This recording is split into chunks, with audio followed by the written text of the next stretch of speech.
We Limbu, hiyo si bangi hiyo. Unaanza kuvuta bangi lini? Hiyo si bangi Limbu. Tena ya Arusha. Limbu, bangi na madhara. Itakupeleka kichwa lesi hicho Limbu. Oho, watu wanavuaga nguo wanatembea barabarani uchi. Vitu vyangu hivi. Navimudu. Ile akili yangu inasoma hivi vitu ndani chochote. Yaani ndio kama mimi naipataga na elimu ya Kiingereza. Fresh yani. Yaani mimi naiendesha yenyewe kwa kichwa naiendesha yenyewe ipeleke. Wala imudu na kitu. Wewe sema unaiendesha ianze kukuendesha Limbu wewe. Mbona uka kichula chula leo? Limbu nakuhurumia. Hii hapa hii. Mimi kama ugali haina madhara bali faida. Wala yani kichele kitu chochote. Kile cha Arusha kinakula watu wagumu.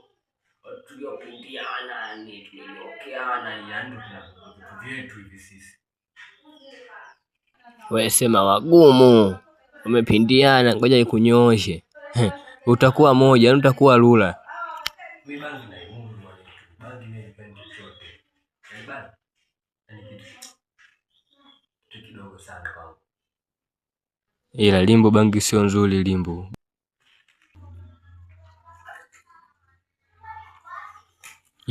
Haya sasa kazi ya bangi hapo.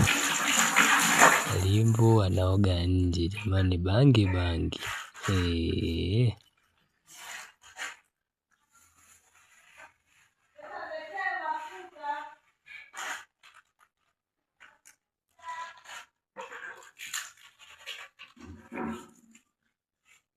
Oya Limbu.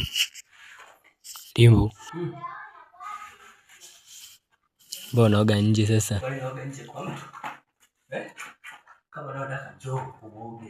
Sasa nakufuatilia vipi ndugu yangu? Bangi hizo Limbu. Cheki sasa kisa bangi. Unajidhalilisha ndugu yangu. Sasa mapenzi wao kukusubiria hapo Limbu akutoa naoga hivyo ndugu yangu. Kuna mapenzi kweli? Hebu shangilia Limbu. Kwani hata na aibu. Bangi zako sasa hizo kunazo. Sema naelewa hivyo.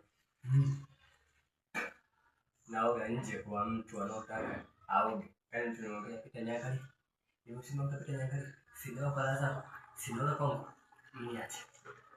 Nje kwangu uwanja wako. Tunajua kwako Limbu lakini ulikoga hivyo kuna watu wanapita, watu wazima, mabinti kwa wazee, vijana wenzako, Wewe unajaribia CV yako Limbu. Usiache bangi. Eti Limbu. Wapite aibu ya nini? Aibu ya nini? Na mwana ni aibu kwako. Mbona mtaibu kwako? Nakosa aibu kabisa Limbu. Unasikitisha Limbu. Kabisa nibadilika, acha bangi sio nzuri Limbu. Limbu. Najua Limbu sasa mtoto mdogo ambaye kugawa nje kwa kubadilisha.